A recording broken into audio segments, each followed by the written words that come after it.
À 19 ans, j'ai découvert une grosseur à la base de mon cou. Mes parents ont dit que j'inventais tout, pour attirer l'attention. Ma mère a même brûlé mon diagnostic. 7 mois plus tard, je me suis effondré dans une librairie. À l'hôpital, l'IRM a tout révélé. Le visage de mes parents est devenu livide. Bonjour, je m'appelle Altia et à 19 ans. Le matin où je l'ai remarqué pour la première fois, le monde dormait encore à moitié. Le givre s'accrochait au coin de la fenêtre de la salle de bain comme s'il ne voulait pas lâcher prise. Je venais de sortir de la douche, la vapeur s'enroulant sur le miroir, mes doigts massant du shampoing dans mon cuir chevelu quand je l'ai senti. Une grosseur étrange, petite et dure, juste au-dessus de la base de mon cou. Au début, j'ai pensé que c'était peut-être un bouton ou un nœud dû à une mauvaise position pour dormir, mais cela ne ressemblait à aucun des deux. C'était plus profond, plus ferme. Quelque chose me donnait la chair de poule, bien que je ne puisse pas expliquer pourquoi. Je continuais de le toucher en me séchant les cheveux, incertaine si je devais dire quoi que ce soit. Je n'étais pas quelqu'un qui réagissait de manière excessive. Du moins, je ne pensais pas l'être. Mais chez nous, le souci était souvent confondu avec le drame. En bas, l'odeur de pain grillé flottait dans l'air. Papa était déjà à table, le journal sportif ouvert en grand comme une barricade. Maman faisait défiler son téléphone, les yeux vides. J'ai pris une profonde inspiration et me suis glissé à ma place habituelle.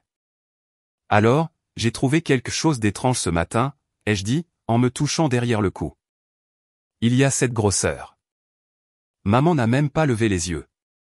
C'est probablement juste un ganglion enflé. Ne tire pas de conclusion hâtive. J'ai essayé de sourire, en minimisant avec un petit rire. Oui, peut-être. Cela me semblait juste un peu différent. Papa a jeté un coup d'œil par-dessus son journal. Laisse-moi deviner, Doctissimo t'a dit que c'était mortel. Je n'ai pas répondu. J'avais appris maintenant que le sarcasme était leur saveur préférée de diversion. Au cours des jours suivants, j'ai continué à vérifier la grosseur en secret. Elle ne disparaissait pas. En fait, elle semblait plus grosse, un peu plus prononcée chaque matin, comme si elle s'installait tranquillement. Je me réveillais avant tout le monde juste pour l'examiner dans le miroir, espérant que j'imaginais des choses. Mais c'était réel et ça grossissait. Jeudi, alors que nous déchargions les courses de la voiture, j'en ai reparlé. Maman, cette grosseur dont je t'ai parlé, elle grossit. Elle n'a même pas cligné des yeux. Arrête de chercher sur Google, Altia. Tu vas te donner une attaque. Je ne cherche pas sur Google, ai-je commencé. Mais papa m'a coupé la parole depuis le porche. Est-ce qu'on refait ça sérieusement? Tu te souviens de la facture des urgences l'année dernière? 200 € pour qu'un médecin nous dise que tu étais anxieuse. Sa voix était plus forte que nécessaire, comme s'il voulait que les voisins l'entendent. C'était l'automne dernier. J'étais allé consulter pour des palpitations et un essoufflement. Il s'est avéré que c'était une crise de panique. Il m'avait fait sentir comme une criminelle pour avoir demandé de l'aide. C'était différent. Je le savais. Mais leurs yeux disaient le contraire. Cette nuit-là, au lit, j'ai fixé le plafond et j'ai eu l'impression de couler. Peut-être que j'étais paranoïaque. Peut-être que j'étais simplement trop. Encore une fois, j'aurais voulu croire que ce serait plus facile. Mais la grosseur continuait de grossir. Le mardi suivant, je la sentais quand je penchais la tête. Une petite pression comme une pièce de monnaie pressant sur un muscle. J'ai sauté mon cours de français de l'après-midi, j'ai pris le bus pour le centre-ville et j'ai marché 3 pâtés de maison dans la neige jusqu'à la polyclinique gratuite près de la bibliothèque. L'infirmière là-bas était gentille. Elle ne m'a pas fait me sentir stupide de m'être présenté. Elle a appuyé doucement sur la zone et a hoché la tête. Vous avez besoin d'une échographie, a-t-elle dit. Peut-être d'autres examens d'imagerie, mais je commencerai par là. Son ton était ferme, mais pas effrayant. Cela m'a donné de l'espoir. Pendant environ une semaine. Puis la facture est arrivée. Je l'ai trouvée coincée entre des publicités sur le comptoir de la cuisine, une enveloppe marquée Polyclinique de l'Oise. J'ai su instantanément ce que c'était. Mon cœur s'est serré. J'avais utilisé ma carte d'identité, pas l'assurance familiale, mais d'une manière ou d'une autre, il l'avait quand même envoyée à la maison. Ce soir-là, Papa a claqué l'enveloppe sur la table de la cuisine comme une fusée de détresse. Qu'est-ce que c'est que ce bordel, Altia? J'ai essayé d'expliquer. Je voulais juste m'assurer que ce n'était rien. Alors tu te faufiles dans une polyclinique et tu accumules d'autres factures. Tu crois que l'argent pousse sur les arbres? C'était 75 €, ai-je murmuré. Il a ricané. 75 maintenant? Qu'est-ce que ce sera ensuite? Des IRM? Des chirurgies? Tu penses qu'on va payer à chaque fois que tu as un chat dans la gorge? Maman regardait en silence, les bras croisés, sans me regarder dans les yeux. Il est allé au réfrigérateur, a attrapé ses clés et est revenu. Carte de crédit coupée, compte joint bloqué. Tu veux gaspiller de l'argent pour du drame? Gagne-le d'abord. Mon souffle s'est coupé. Il ne criait plus. C'était pire. La froide finalité de son ton indiquait que ce n'était pas seulement une question d'argent.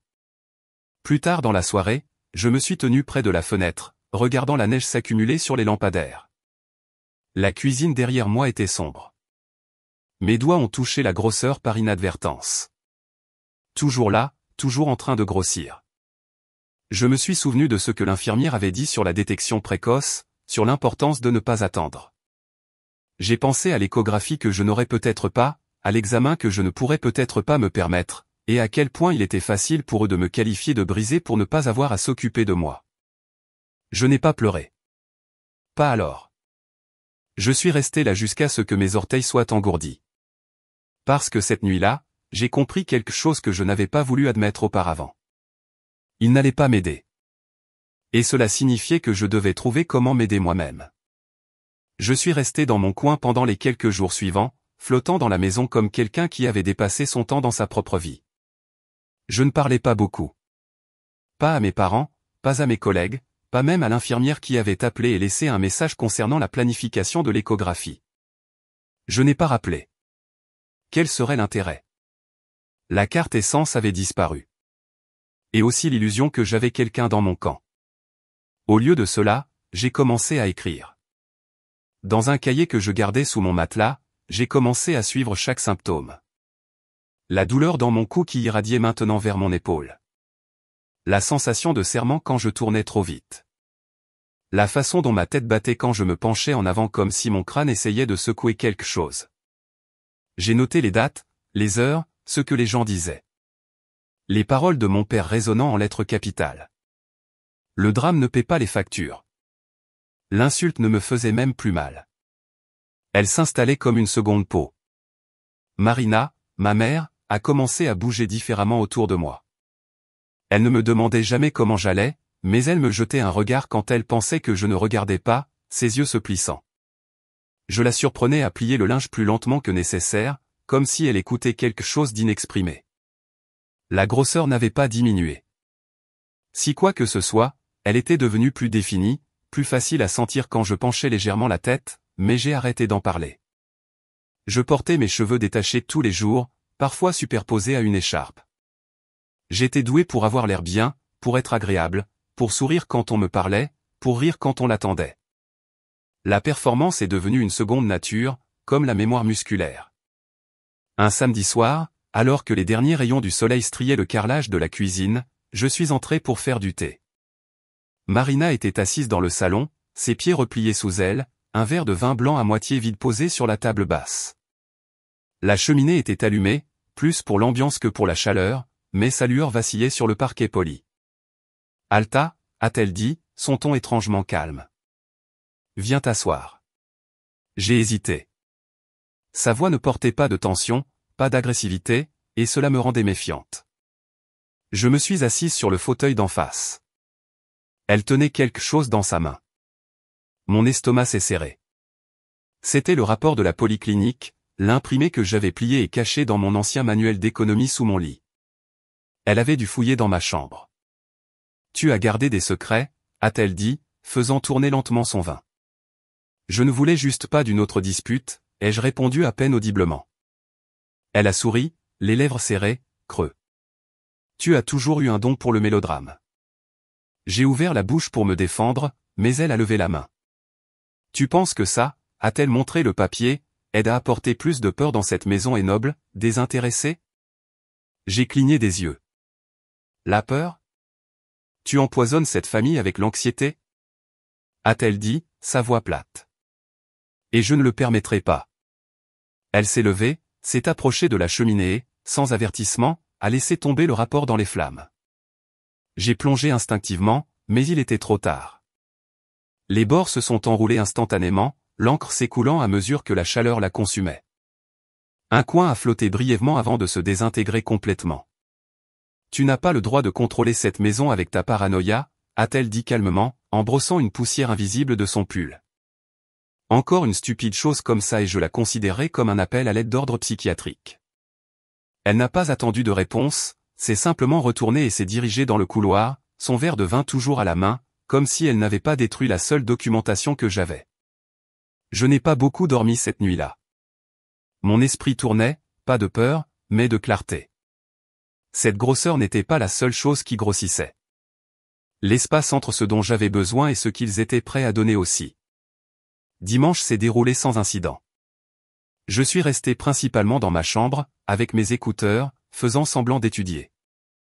Lundi matin, j'ai noué une écharpe serrée autour de mon cou avant de me rendre à mon poste à la librairie. Au travail, j'ai souri, j'ai dit à Linda que ce n'était qu'un nœud musculaire, j'ai dit à mes collègues que j'avais mal dormi, je me suis dit que je pouvais tenir le coup jusqu'à ce que je trouve la suite. Je n'en ai plus parlé à la maison. Au dîner, j'ai demandé la météo, commenté la lasagne, ri quand papa a raconté une histoire de son bureau. J'ai joué le rôle et personne n'a remarqué la différence car j'avais répété pour ce rôle toute ma vie. Mais en privé, j'écrivais, chaque soir, j'ouvrais le même cahier, maintenant caché derrière un panneau dans mon placard, et j'ajoutais à la liste croissante. 24 janvier, douleur vive en tournant à gauche. 27 janvier, engourdissement dans le bout des doigts de la main droite. 30 janvier, Marina a brûlé le rapport. Pas d'excuses, pas d'accusation. J'ai scanné les reçus. Collé le ticket de rendez-vous de la polyclinique, toujours froissé mais lisible. Même le message vocal, je l'avais sauvegardé. La douce voix de l'infirmière disant « Nous vous recommandons vraiment de venir pour des examens d'imagerie bientôt ». Un soir, en relisant la liste, je me suis arrêté sur une seule phrase et je l'ai réécrite encore et encore jusqu'à ce que l'encre traverse la page. La prochaine fois qu'ils me regarderont dans les yeux, je veux qu'ils voient les cendres. Au milieu de la semaine, la tension dans la maison s'était installée dans un étrange silence répété. Je faisais les choses comme un fantôme. Calme, mesuré, calculé. La douleur dans mon cou pulsait d'un rythme régulier, un rappel que quelque chose en moi changeait, que quelqu'un le veuille ou non. Ce jeudi matin, alors que j'enfilais mon manteau pour aller travailler, Marina est apparue dans l'encadrement de la porte de la cuisine, tenant un sac à vêtements à deux doigts comme si cela pouvait tacher son chemisier. Et c'est ceci après le travail. Le dîner de ton grand-père est samedi. Tu devras être présentable. J'ai marqué une pause, la main sur la porte. Est-ce obligatoire? Son ton s'est aiguisé. Il fête ses 80 ans. On va prendre des photos. Je m'attends à ce que tu souris. Je ne suis pas sûr d'être en état, ai-je répondu prudemment. Elle n'a pas haussé la voix. Elle n'en avait pas besoin. Alors, fais comme si. Je n'ai pas discuté. Je suis juste parti. Samedi est arrivé vite, enveloppé dans une neige fraîche et une sorte de froid qui s'infiltrait sous la peau, peu importe le nombre de couches que vous portiez. La maison bourdonnait de préparatifs. Marina avait la radio de la cuisine allumée, syntonisée sur du vieux jazz, fredonnant en coupant des citrons pour les verres d'eau comme si nous recevions de la royauté. En fin d'après-midi, elle m'a tendu une longue robe couleur vin. Elle était élégante, à col montant, et clairement conçue pour couvrir ma grosseur. Détache tes cheveux, pas de chignon, m'a-t-elle ordonné, sans lever les yeux de l'eyeliner qu'elle appliquait dans le miroir du couloir. Et porte une écharpe. Pas une de ces monstruosités tricotées, celle en soie. Dans le miroir de la salle de bain, je me suis regardé et j'ai à peine reconnu le reflet. Le tissu me collait de toutes les manières que je ne voulais pas. Mes cheveux pendaient sur mes épaules comme un rideau. L'écharpe en soie, soigneusement drapée, complétait l'illusion. De l'extérieur, j'étais bien, mais ma peau me démangeait sous chaque fil. Nous sommes arrivés chez mon oncle juste après 6 heures. L'endroit était chaleureux, bruyant, et rempli de l'odeur de rôti de bœuf et de bougies. Des dizaines de membres de la famille que je n'avais pas vus depuis des mois se saluaient avec une joie aiguë et de longues étreintes forcées. J'ai trouvé une place à l'extrémité de la table de la salle à manger. La lumière du lustre au-dessus jetait une douce lueur sur les nappes, mais la nausée avait déjà commencé à s'installer. J'ai appuyé une main sur mon estomac, espérant que personne ne le remarquait. « Tu as l'air maigre, ma chérie », a commenté ma tante Marlène, oui, une autre, d'en face de la table. Avant que je puisse répondre, la voix de ma mère s'est jointe en douceur. « Altia surveille ses glucides ces derniers temps. » J'ai fixé mon assiette. Mon père a ri de l'autre bout. Nous avons élevé toute une génération de fleurs de verre. Impossible de s'asseoir à un dîner sans se flétrir. La pièce a ri. Pas moi. À mi-chemin du plat principal, je me suis levé, marmonnant quelque chose sur le fait que j'avais besoin d'aller aux toilettes. Ma tête tournait et chaque pas ressemblait à une marche dans de la mélasse. J'ai tourné le coin vers le couloir et tout est devenu flou. La prochaine chose que j'ai comprise, c'est que je me tenais au mur, essayant de rester debout. Alta, la voix de ma mère a sifflé. Un instant plus tard, elle est apparue, me saisissant par le coude et me guidant dans une pièce de rangement voisine. La porte s'est fermée derrière nous avec un clic. Son visage était tendu, contrôlé. « Tu dois te ressaisir. » Je me suis balancé légèrement, mon souffle s'est coupé. « J'essaie. »« Je ne me soucie pas, » a-t-elle dit. « Souris ou pars. Je ne veux pas que tu ruines le nom de cette famille à cause d'un de tes épisodes. » Ma voix s'est cassée. « Tu te soucies plus des apparences que de ma vie. » La gifle est venue si vite que je ne l'ai pas enregistrée jusqu'à ce que ma joue brûle. Ce n'était pas fort, juste précis. Mes oreilles bourdonnaient. Elle s'est redressée son écharpe, a ajusté le bracelet à son poignet. Essuie ton visage, réajuste ton rouge à lèvres, et retourne à ta place ou pars maintenant et ne reviens pas. Je suis parti. Je n'ai pas dit au revoir. Je n'ai pas attendu de covoiturage. J'ai marché les 2 miles pour rentrer chez moi en talons fins et en robe qui me serrait les côtes comme un secret. Le vent mordait mes jambes, mais le froid était plus supportable que de rester un instant de plus à faire semblant d'être quelqu'un que je n'étais pas. 2 jours se sont écoulés avant que je puisse parler plus d'une phrase à la fois. Je suis resté dans ma chambre, mes écouteurs, laissant Edith Piaf me ramener à quelque chose qui ressemblait à du calme. Mardi matin, juste après avoir traîné les poubelles sur le trottoir, j'ai remarqué un morceau de papier qui dépassait du côté de la boîte aux lettres. Il n'était pas plié comme du courrier indésirable, et il n'avait pas de timbre, juste mon nom en écriture cursive tremblante. J'ai regardé autour de moi, personne en vue. La neige bordait les trottoirs comme un cadre. J'ai retiré la lettre avec soin, la dépliant lentement. J'ai vu ce qui s'est passé à la fête, commençait elle. J'étais infirmière. Cette grosseur n'est pas normale. Si tu as besoin d'aide, frappe à la porte verte en face de la tienne. Maison 24. Il n'y avait pas de nom, juste le numéro de la maison. Mes mains tremblaient, pas de froid, mais de quelque chose de plus aigu. Le sentiment que quelqu'un m'avait vu. M'avait vraiment vu. Je suis resté là longtemps, la lettre chaude dans ma poche, mon cœur battant plus fort que le vent. J'ai gardé la note dans un tiroir à chaussettes coincé entre la laine épaisse et une vieille carte d'anniversaire de ma tante. Je ne la regardais pas tous les jours, mais je savais qu'elle était là. Comme une bougie que je n'avais pas encore allumée. Je n'étais pas prête. Pas encore. La semaine s'est écoulée lentement.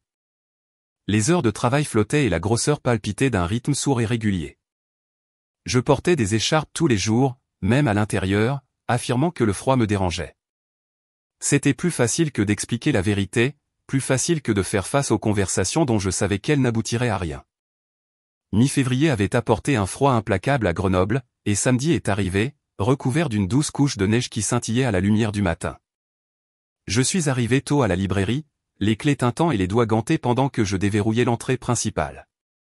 Le monde semblait immobile, comme s'il retenait son souffle.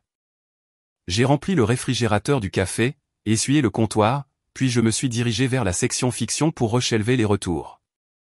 Vers 10 heures, de légers flocons ont commencé à tomber à l'extérieur des fenêtres de la façade, dansant entre les voitures qui passaient et les piétons emmitouflés. À 11 heures, le mal de tête est revenu. Pas un mal aigu, plutôt une pression qui s'accumulait régulièrement derrière mon œil gauche. J'ai cligné des yeux quelques fois, espérant que ça passerait. Ça n'est pas passé. J'ai levé la main pour ajuster mon écharpe et j'ai senti une décharge de douleur descendre dans mon cou, mes genoux se sont bloqués. Je me suis stabilisé contre la bibliothèque, agrippant l'étagère jusqu'à ce que mes jointures deviennent blanches. Alta, la voix de Linda est venue du registre. Je vais bien, ai-je crié en retour. J'ai juste besoin d'une seconde. Mais je n'allais pas bien. Mon équilibre a vacillé.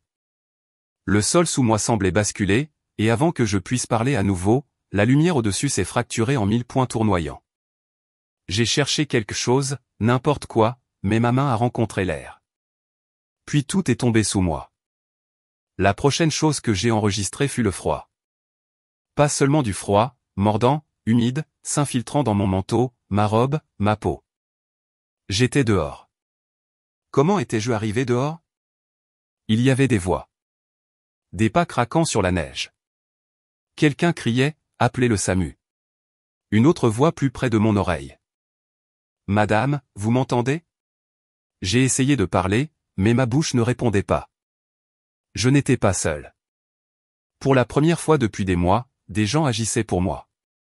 Pas loin de moi, pas contre moi, mais vers moi. La main d'une femme a trouvé la mienne, chaude et sûre. Vous allez vous en sortir. Restez avec moi. La sirène de l'ambulance est arrivée comme une bouée de sauvetage. Faible au début, puis plus proche.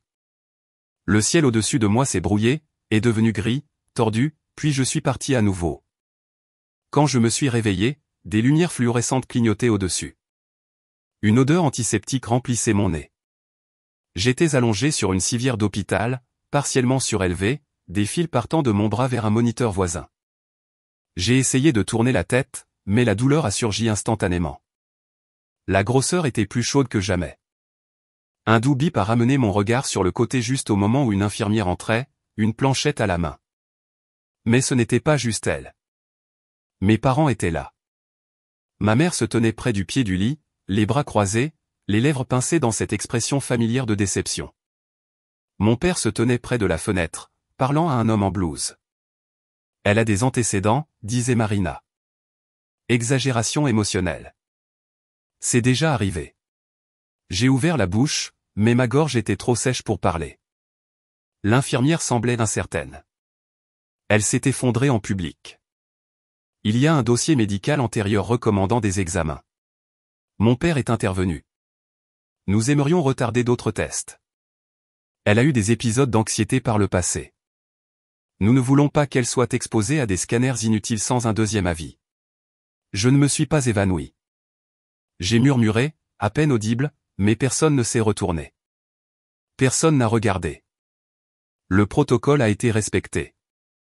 J'ai été mise en observation, perfusée, et j'ai eu des analyses de sang de base. Les examens ont été refusés. Ils m'ont renvoyé 3 heures plus tard avec un diagnostic de fatigue et de déshydratation. Pas d'examen, pas de réponse. De retour à la maison, Marina a fermé la porte de la voiture d'un mouvement ferme.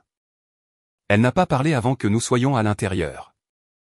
Je ne supporterai pas une autre scène comme celle-là, a-t-elle dit, en retirant son manteau. Vous vous rendez compte de l'humiliation que c'était? S'effondrer comme ça devant tout le monde encore. Je me suis assise sur le canapé, la tête me martelait. Je ne me suis pas effondré exprès. Sa voix s'est aiguisée. Vous faites passer cette famille pour instable. Si vous avez besoin d'attention, dites-le, mais ne jouez pas avec les hôpitaux. Je me suis détourné. Cette nuit-là, longtemps après que la maison soit devenue silencieuse, je me suis assise en tailleur sur le sol, ouvrant le tiroir à chaussettes. J'ai tenu la lettre de la maison 24 à nouveau, relisant les mots tremblants sous la lumière de la lampe. Quelqu'un a vu. Quelqu'un m'a cru. Et pourtant, je n'y étais pas allé. J'ai posé la lettre sur la table de chevet et j'ai sorti mon cahier du placard, feuilletant les pages de symptômes, de dates, de phrases entendues. Sur une page blanche, j'ai écrit en lettres capitales, plan B. En dessous, juste une phrase, ils ne veulent pas que je guérisse. Je n'ai pas attendu longtemps. 2 matins après avoir griffonné plan B dans mon cahier, je me suis réveillé avec une nouvelle vague de nausées qui m'a traversé avant même que je ne bouge mes jambes du lit. Mon équilibre était pire. J'avais toujours eu l'impression que quelque chose n'allait pas à l'intérieur. Mais maintenant, j'avais l'impression que mon propre corps manquait de temps pour murmurer et avait commencé à crier. À midi, les vertiges s'étaient intensifiés en quelque chose que je ne pouvais pas feindre. Je rangeais des livres au travail quand ma vision a commencé à se rétrécir en tunnel. Je me suis agrippé à l'étagère pour me stabiliser, clignant rapidement des yeux. Mais les mots sur les dos des livres se brouillaient comme des aquarelles. Ma responsable, Linda, l'a remarqué immédiatement. « Tu n'as pas l'air bien », a-t-elle dit doucement. « Tu veux que j'appelle quelqu'un ?» J'ai secoué la tête. « Non », ai-je murmuré, reprenant mon souffle.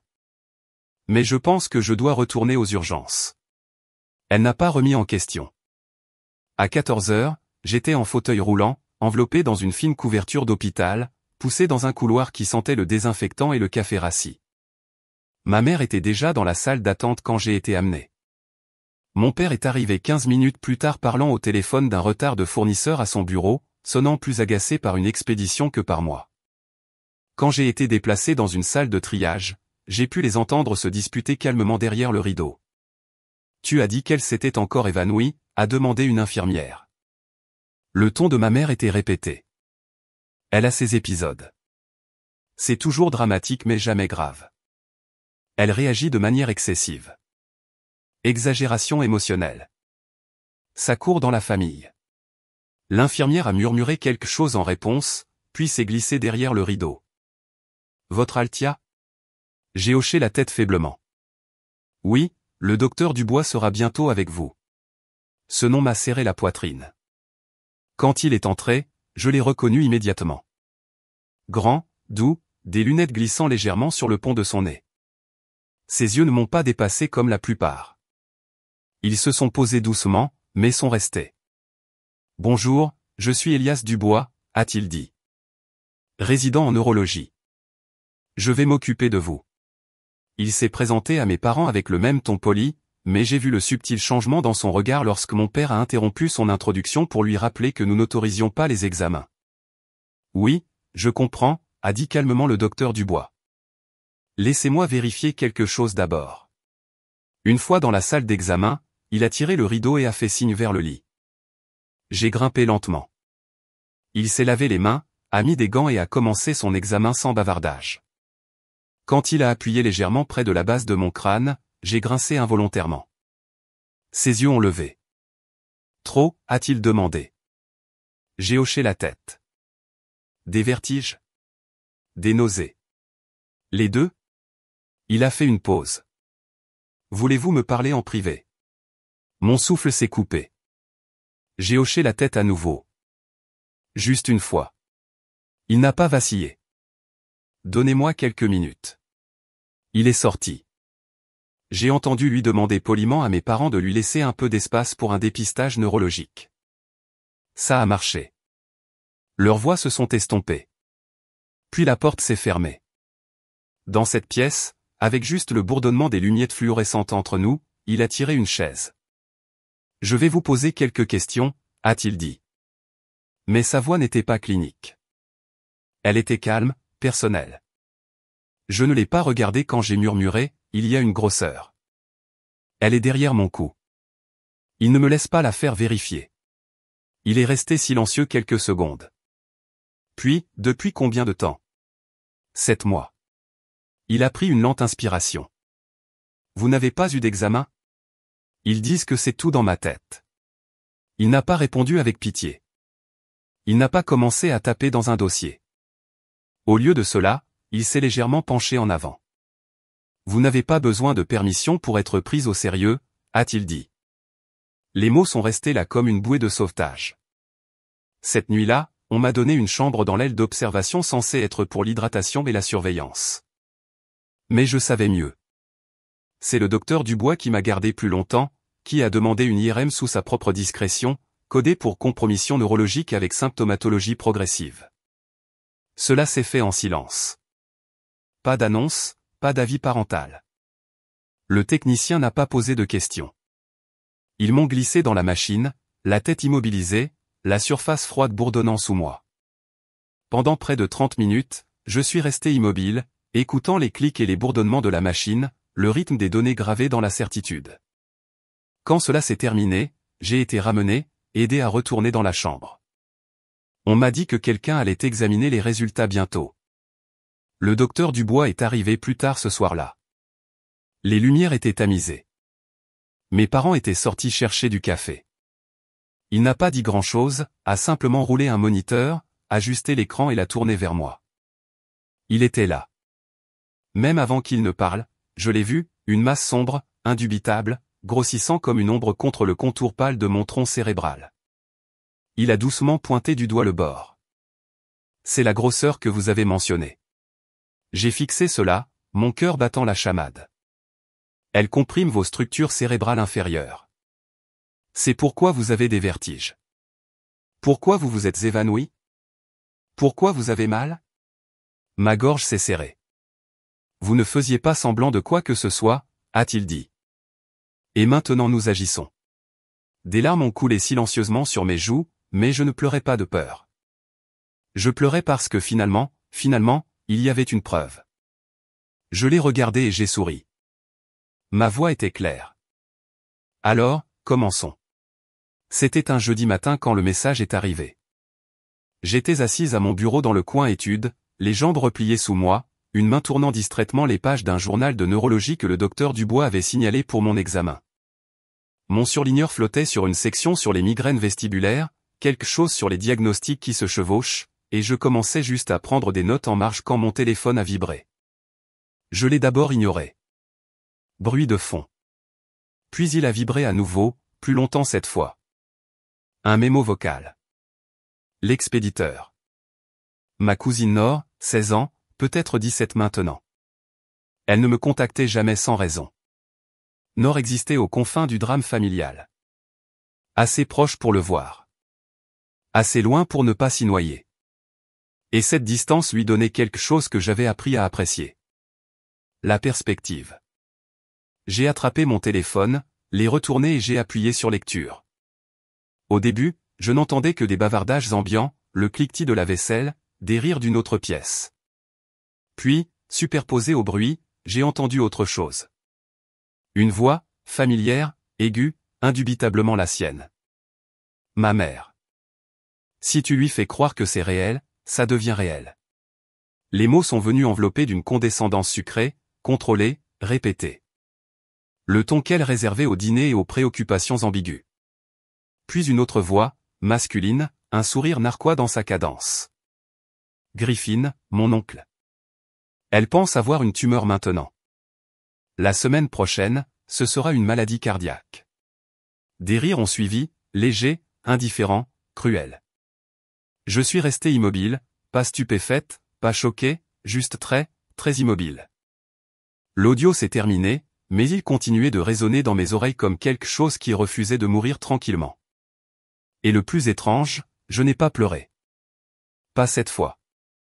Je l'ai rejoué plus lentement, en faisant des pauses entre les phrases, laissant chaque mot s'enfoncer. Pas parce que je ne comprenais pas ce qu'il disait, mais parce que je le comprenais enfin. Parce qu'il n'y avait aucune ambiguïté ici. Aucune marge pour une mauvaise interprétation. Aucun coussin de présomption d'innocence. Il ne m'avait pas mal comprise. Il m'avait nié. J'ai transféré le fichier au docteur Dubois quelques minutes plus tard, puis à Rena, ma défenseur des patients à l'hôpital. Je n'ai pas inclus de commentaires. Je n'ai pas demandé leur avis. Je l'ai juste envoyé parce que je n'avais pas besoin de validation. J'avais besoin qu'ils voient ce que j'avais vécu. Puis j'ai ouvert mon ordinateur portable et j'ai créé un nouveau dossier sur le bureau. Pas de mensonge. Preuve à l'intérieur, j'ai tout lâché. Mes scanners IRM, mes analyses de sang, mes notes de diagnostic, les transcriptions de mon journal personnel de conversation qui n'avaient jamais été enregistrées dans les dossiers médicaux. J'ai téléchargé le mémo vocal ainsi que les métadonnées. Scanné les reçus de la polyclinique gratuite que j'avais visitée lorsque mon assurance a expiré. Chaîne de mai avec date et heure. Mon journal des symptômes enregistrés avec précision, codé par couleur selon l'intensité. Il ne s'agissait plus de mendier des soins. Il ne s'agissait plus d'implorer de la compassion. C'était une documentation à usage juridique, pour la protection, pour la preuve. Ce soir-là, mes parents se sont présentés à mon suivi avec le docteur Dubois, sans invitation. Je les ai rencontrés dans le hall de l'hôpital, debout près des chaises en faux cuir bleu à côté du bureau d'enregistrement. Marina, ma mère, m'a repéré la première. « Nous reviendrons avec vous », a-t-elle dit, se dirigeant déjà vers les ascenseurs. « Non », ai-je répondu. Elle a cligné des yeux, confuse. « Quoi ? Tu ne viens pas avec moi ?»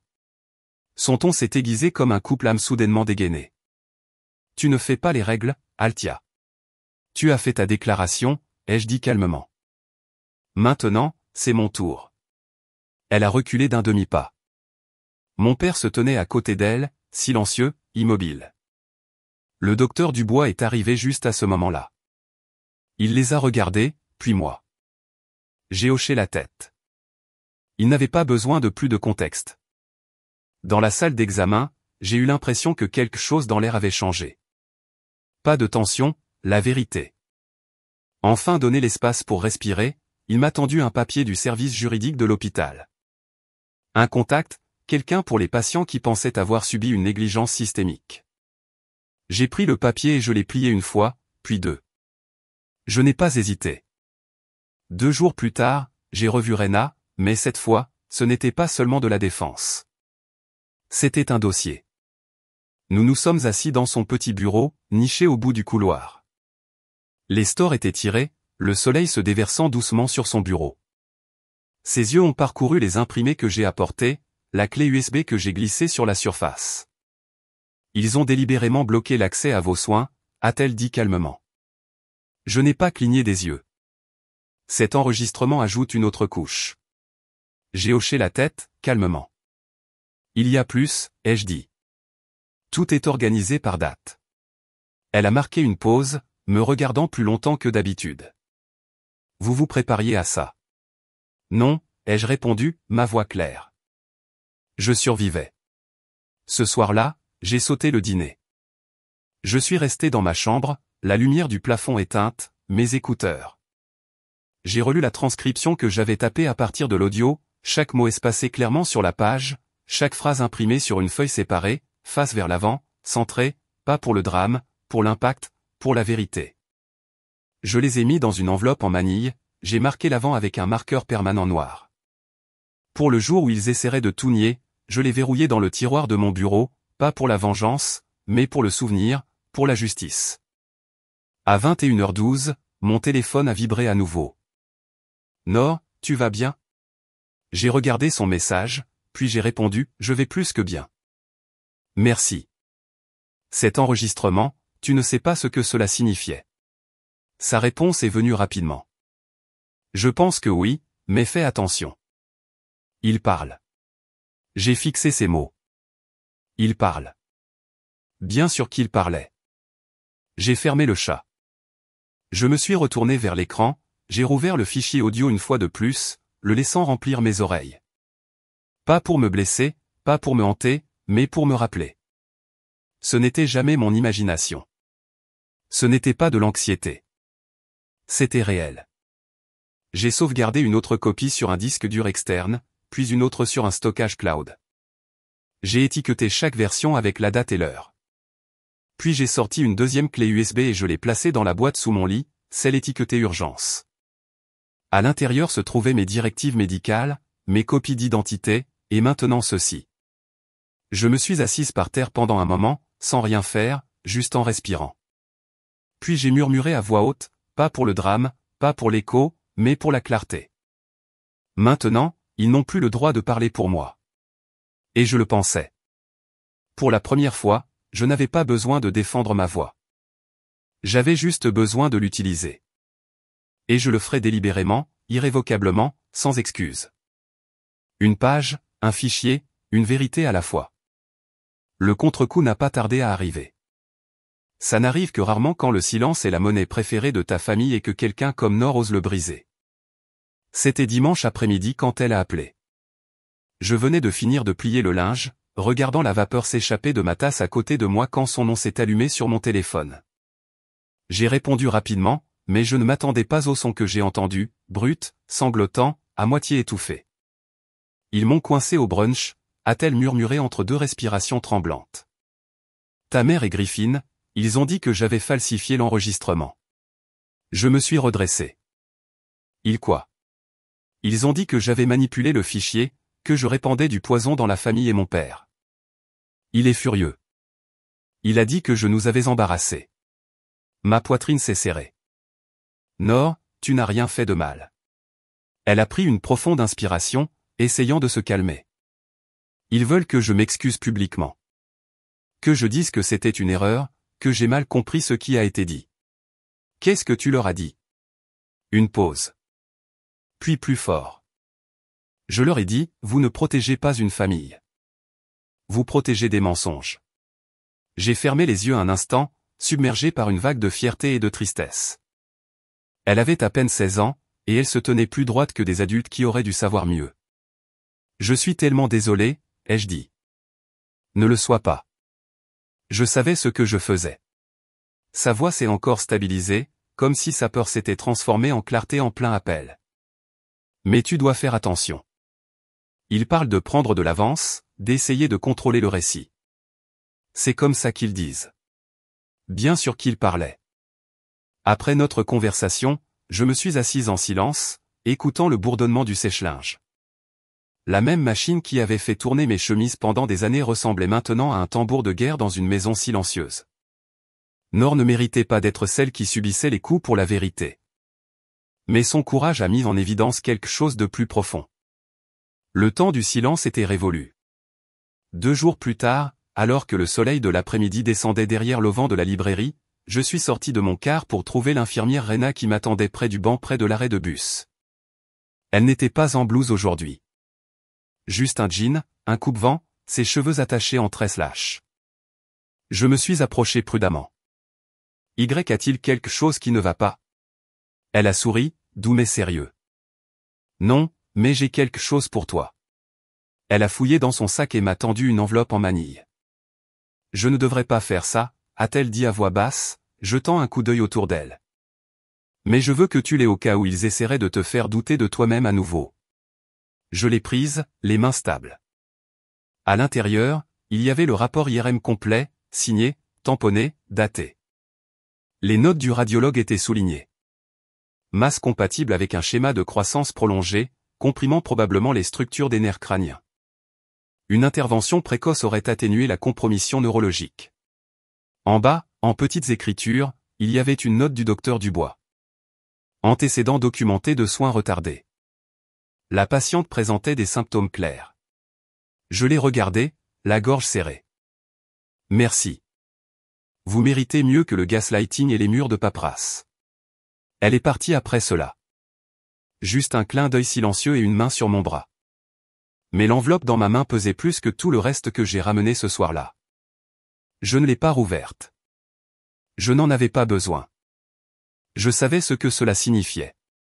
Ce jeudi, j'ai rencontré une avocate civile, maître Anna Richter, milieu de la quarantaine, douce, aux yeux perçants.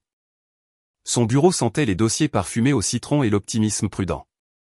Nous avons tout examiné, les scanners, les dates, les enregistrements, ma chronologie, le mémo de Nor, la copie de l'IRM. Elle a feuilleté tout cela avec une grâce exercée. Puis elle m'a regardé. Ce ne sont pas seulement des soins retardés. C'est une obstruction. Cela relève de la négligence médicale. J'ai hoché la tête. Je sais. Voulez-vous poursuivre formellement? J'ai marqué une pause une seconde. Oui. Plus tard ce soir-là, j'ai mangé au même dîner qu'à l'accoutumée. Marina a passé le sel. Mon père a commenté la météo de mars, à quel point elle était imprévisible ces derniers temps. Ils n'ont pas demandé de mes nouvelles, n'ont pas mentionné Nor, n'ont pas fait semblant que la fondation ne s'effondrait pas sous leurs pieds. J'ai joué le jeu. J'ai souri, j'ai hoché la tête, j'ai posé des questions sur le week-end. Mais quelque chose avait changé. La façon dont je me tenais plus droite, la façon dont je les regardais dans les yeux, la façon dont je ne sursautais plus quand le silence remplissait la pièce. Je n'en avais plus peur parce que maintenant je comprenais sa forme. Le silence n'était pas neutre. Il était complice. Quand ils se sont retirés dans leur routine nocturne, télévision, vin, défilement sur des appareils séparés, je suis retourné dans ma chambre. J'ai ouvert mon ordinateur portable, j'ai vérifié chaque fichier, j'ai téléchargé la version finale de la plainte. Mes mains ne tremblaient pas. J'ai survolé le bouton de soumission pendant une seule respiration. Puis j'ai cliqué. L'écran s'est rafraîchi. Confirmation. Déposé. Documenté. Officiel. J'ai fermé le couvercle, je me suis penché en arrière sur ma chaise et j'ai murmuré dans le silence. Vous pensiez que le silence était une protection. Voyons voir comment il vous défend maintenant. Le mardi matin suivant, je pliais des reçus de mon dernier rendez-vous dans mon agenda quand la télévision a attiré mon regard. Le volume était bas, à peine plus fort que le bourdonnement du chauffage. Mais les mots qui défilaient à l'écran ont eu plus d'impact que n'importe quel cri. Au prochain épisode de Cœur de famille, un couple courageux aide sa fille à surmonter son anxiété liée à la santé avec un amour ferme. J'ai figé, mes doigts agrippant toujours un reçu. Le clip promotionnel a été diffusé. Les voilà. Marina, prête pour la caméra dans son chemisier lavande signature, souriait serré tandis qu'elle était assise à côté de Griffin, dont la voix portait cette même supériorité décontractée dont je me souvenais de chaque dîner de fête inconfortable. Je ne dis pas que la parentalité est facile, a-t-il ri. Mais parfois, aimer, c'est dire assez. Tu ne peux pas laisser la peur régner sur un foyer. Puis Marina, d'un faux hochement de tête doux. Nous avons aidé notre fille à surmonter son anxiété médicale par la structure, par des limites, par le refus de valider l'hystérie. Je ne me suis pas rendu compte que je m'étais levé jusqu'à ce que ma chaise racle le sol derrière moi. Ma poitrine se sentait vide. L'air était soudainement plus épais qu'il ne l'avait été un instant auparavant. J'ai baissé le volume complètement. Je n'avais pas besoin d'en entendre plus. J'avais entendu assez de mensonges pour les reconnaître quel que soit le volume. Il ne se contentait plus de me discréditer en privé. Maintenant, il l'emballait pour la diffusion, utilisant mon traumatisme comme une opportunité de marque familiale. En milieu d'après-midi, le clip avait fait le tour en ligne. Ma cousine Norm m'a envoyé une version enregistrée de l'écran avec 3 mots. Il redouble d'efforts. Je n'ai pas répondu immédiatement. Je ne pouvais pas. Au lieu de cela, j'ai appelé le docteur Dubois. Il a décroché après 2 sonneries. Je l'ai vu, a-t-il dit avant que je ne puisse même me présenter. Ne parlez pas à la presse. Nous nous en occuperons. Je ne vais pas passer à la télévision, ai-je dit. Mais je ne vais pas me taire non plus. Il a été silencieux un instant, puis a compris. Ce soir-là, dans un coin tranquille du bureau de Rena, je l'ai vu glisser une enveloppe scellée sur la table. Pas d'adresse de retour, a-t-elle dit. On nous a dit de la livrer directement au producteur. Je l'ai ouverte. À l'intérieur, tout était net et précis. Une copie de mes scans IRM, une lettre notariée du docteur Dubois décrivant la chronologie des symptômes ignorés, mon enregistrement vocal original, des captures d'écran de rejet de rendez-vous, la plainte légale formelle. Nous ne divulguons rien, a ajouté Rena. Nous corrigeons le récit. Le lendemain matin à 10h30, le segment de l'émission de variété a été retiré. Une courte déclaration est apparue sur leur page de médias sociaux à midi. En raison de nouvelles informations concernant le contenu de notre prochain épisode, nous avons choisi d'annuler le segment. Nous restons engagés envers des histoires qui correspondent à la vérité, à la dignité et à l'intégrité médicale. Le soir venu, leurs sponsors ont commencé à se retirer.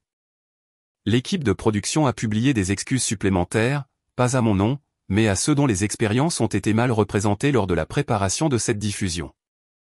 Marina et Griffin ont disparu des médias presque instantanément. Pour la première fois depuis des mois, je ne me sentais pas invisible. Et pourtant, je n'ai pas savouré. Je n'ai pas publié de capture d'écran ni me suis précipité vers des interviews. Je n'ai même pas répondu aux dizaines de messages que Norm avait transmis de parents éloignés. Certains s'excusaient, d'autres continuaient de cracher le déni. Au lieu de cela, j'ai écrit ce jeudi, j'ai publié une lettre ouverte en ligne intitulée « Je ne faisais pas semblant ». Ce n'était pas Tapa accent grave l'œil, juste ma voix dans mes mots. Je n'ai pas nommé de nom. Je n'en avais pas besoin. J'ai décrit la lente douleur d'être méprisé. L'érosion de l'estime de soi quand votre corps hurlait que les personnes censées vous protéger se bouchent les oreilles. J'ai expliqué ce que signifiait grandir en apprenant que la maladie égale la faiblesse, que l'aide est conditionnelle, et que le silence est plus sûr que la vérité, jusqu'à ce qu'il ne le soit plus. En 2 jours, il a été partagé plus de 70 000 fois. De jeunes gens m'ont envoyé leurs propres journaux. Des parents ont écrit qu'ils avaient réévalué la façon dont ils avaient géré les peurs de santé de leurs enfants. Quelques infirmières et thérapeutes m'ont contacté pour me remercier de les avoir aidés à voir les signes qu'ils avaient manqués. Je ne répondais pas à tout le monde. Je ne pouvais pas, mais je lisais chacun d'eux, souvent avec des mains tremblantes. Ce n'était pas la vindication que je voulais. C'était la reconnaissance. Et maintenant, je l'avais. Une semaine plus tard, je me suis tenu devant la maison 24, la même maison de plain-pied avec la porte verte où une étrangère m'avait glissé une note qui avait commencé toute cette seconde vie. Dans mes mains, il y avait un dossier. À l'intérieur, des plans, une proposition, la lettre d'approbation officielle d'une nouvelle organisation à but non lucratif, conçue pour soutenir les jeunes qui avaient été privés de soins médicaux par leur famille intentionnellement ou par négligence. Nous l'appelions la Fondation Voix Secondaire parce que pour les personnes comme moi, la première voie était souvent ignorée, et parfois la seconde vous sauve la vie. Les chaises pliantes étaient disposées en rangées nettes sous la faible lueur ambre des lumières suspendues. Chaque siège portait un simple programme trifold imprimé sur du carton ivoire épais avec une police de caractères sérif au charbon qui disait « Lancement de la Fondation Voix Secondaire ». Sous le titre, une seule ligne en script plus doux, pour ceux à qui on a dit que ce n'était que dans leur tête. Je me tenais dans les coulisses, mes paumes reposant doucement sur le bord du podium. Mes notes étaient soigneusement attachées, à peine froissées malgré le nombre de fois où je les avais révisées. J'ai respiré lentement, dent par le nez, hors par la bouche. Chaque souffle manquant dans le moment, non répété, non posé, juste présent. Rena a ajusté le microphone pour la dernière fois, ses yeux balayant mon visage comme un miroir, offrant un encouragement silencieux. Elle n'a rien dit, mais le signe de tête qu'elle m'a donné avait plus de poids que n'importe quel mot. Nor était déjà assise au 2e rang, sa posture calme, les mains délicatement croisées sur ses genoux, son expression d'une sorte de concentration stable. Elle avait l'air plus âgée que lors de notre première rencontre. Peut-être pas en âge, mais en vérité. Il y avait une maturité tranquille en elle maintenant qui ne vient qu'en survivant à quelque chose et en choisissant toujours la douceur. Elle n'était pas la seule à avoir grandi. Moi aussi. Cela n'avait été qu'un an, mais cela avait semblé une vie entière de lâcher prise, de dépouiller ce qui n'appartenait pas. Un an à désapprendre comment se réduire et réapprendre à se tenir debout, pas seulement physiquement, mais émotionnellement, légalement, spirituellement. Le procès avait été réglé tranquillement en juillet. Pas de caméra, pas de tribunaux, pas d'acte final pour tout ranger. Mon avocate, dans son ton habituel et net, avait qualifié cela de résultat décisif. Leur équipe juridique, sans surprise, l'avait qualifié de regrettable malentendu familial. Le règlement a couvert le reste de mes frais médicaux et les coûts de lancement de l'organisation à but non lucratif. Frais de dossier, licence, frais généraux initiaux. Ce n'était pas de l'argent pour acheter le silence. C'était de l'argent de départ. Et j'ai refusé de laisser cela être présenté comme autre chose. Je n'avais pas assisté à la médiation finale. J'avais fait le choix de ne pas assister à une autre conversation où la vérité était traitée comme quelque chose de négociable. Je ne voulais pas être dans une autre pièce où le mot intégrité signifiait quelque chose de différent selon qui parlait. Il n'y a pas eu d'excuse, pas un seul appel, lettre ou message de l'un d'eux depuis le jour où le segment a été retiré de l'antenne. Il y a des mois, leur avocat a envoyé un email stérile d'une seule phrase.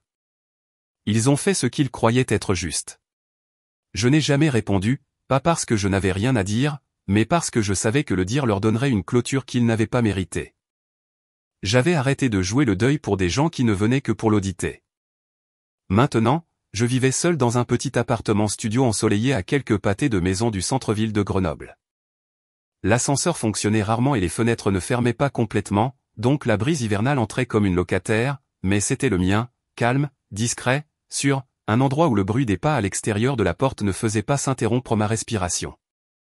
Mon oreille gauche était fonctionnellement perdue, du moins. Les médecins appelaient cela une perte auditive profonde, ce qui était leur manière polie de dire irréversible. Les légers vertiges continuaient d'aller et venir par vagues, surtout si je me levais trop vite ou si je tournais trop brusquement. Mais j'avais appris le rythme du déséquilibre, appris à vivre avec au lieu de me retenir. Plus important encore, j'avais arrêté de cacher la façon dont cela remodélait ma vie. Ce soir en était la preuve. Le lancement de la Fondation Voix secondaire n'était pas seulement une étape importante. C'était une déclaration que je n'allais pas continuer à survivre en secret, que mon histoire et les histoires de femmes comme moi comptaient assez pour y construire une maison dans le monde. J'ai jeté un coup d'œil une fois de plus derrière le rideau. Au premier rang, il y avait une femme aux cheveux argentés mi-longs. Elle a légèrement levé la main en me voyant, offrant un doux signe de tête. La maison 24. C'est comme ça qu'elle avait appelé le refuge quand elle s'était présentée la nuit où elle s'était assise à côté de moi en silence. Il y a longtemps, quand le monde semblait inhabitable. Je ne connaissais toujours pas son nom. Elle n'avait jamais demandé de remerciement. Elle était simplement là, alors et maintenant. J'ai croisé le regard de Nord. Elle m'a fait 2 pouces levés exagérés et un sourire éclatant qui a détendu ma poitrine. J'ai souri en retour, l'air faisant enfin son chemin. Un bénévole m'a tendu un verre d'eau. Je l'ai accepté d'un signe de tête silencieux, j'ai pris une petite gorgée, puis je me suis avancé juste au moment où les lumières s'éteignaient. Il n'y avait pas de musique, pas de fanfare mise en scène, juste du silence, et moi. Je me suis dirigé vers le podium et je n'ai pas lu le discours complet que j'avais écrit. Les cartes étaient là, épinglées et prêtes, mais je ne les ai regardées que brièvement. Ma voix savait où elle devait aller. Je ne suis pas une survivante parce que j'ai riposté, ai-je dit, chaque mot clair dans le silence. Je suis une survivante parce que j'ai arrêté d'attendre la permission d'exister. C'était tout. C'était tout. La salle n'a pas éclaté en applaudissements tout de suite. Au lieu de cela, un long silence sacré nous a tous tenus en place. Et puis progressivement, une par une, la salle s'est levée. Pas pour le spectacle, pas par politesse, mais par reconnaissance, compréhension, solidarité. Je n'ai pas pleuré. Je n'en avais pas besoin. Le moment était déjà complet. Alors que je me reculais à ma place, Nord s'est penché vers moi et a murmuré, « Tu étais toujours destiné à faire ça. » Plus tard dans la semaine, j'ai fait un court voyage toute seule. Juste un déjeuner emporté, un journal et un sac à dos usé. Je me suis garé près d'un sentier que je n'avais pas parcouru depuis mon adolescence. Celui qui serpentait à travers les collines au nord de la ville et se terminait par un lac si calme qu'il semblait autrefois un secret. À l'époque, je venais ici à vélo après l'école avant que le bruit ne commence, avant que le monde ne commence à distribuer des cicatrices comme des souvenirs. J'ai atteint le lac en milieu d'après-midi. La brise était fraîche mais gentille. L'eau scintillait sous un ciel qui semblait ne pas se souvenir de ce que j'avais survécu. Je me suis tenu au bord du rivage pendant longtemps. La cicatrice derrière mon oreille gauche a attrapé le vent. J'ai levé la main, mes doigts effleurant la peau. Elle était lisse maintenant, plus un souvenir qu'une blessure. Je n'ai pas pensé aux salles d'audience ni aux émissions de télévision ni à l'écho des machines de diagnostic. J'ai pensé au silence, celui que je remplissais d'excuses et de secondes opinions, et à la voix que j'avais fait pousser à sa place. Une voix qui n'avait pas besoin d'être forte pour être vraie. Une voix que je vivais maintenant à voix haute. Je porte toujours la blessure, mais elle ne raconte plus l'histoire. C'est moi qui le fais. Parfois, les personnes qui sont censées nous protéger deviennent celles dont nous avons besoin de protection. Et quand la vérité est ignorée assez longtemps, elle ne disparaît pas. Elle devient plus forte, plus tranchante, indéniable. Avez-vous déjà été ignoré lorsque vous essayiez de dire votre vérité ou qu'on vous disait que votre douleur n'était que dans votre tête? Partagez votre expérience dans les commentaires. J'aimerais entendre comment vous avez trouvé votre voix. Si cette histoire vous a parlé, n'oubliez pas de vous abonner pour plus d'histoires de la vie réelle qui révèlent les batailles silencieuses derrière les portes closes.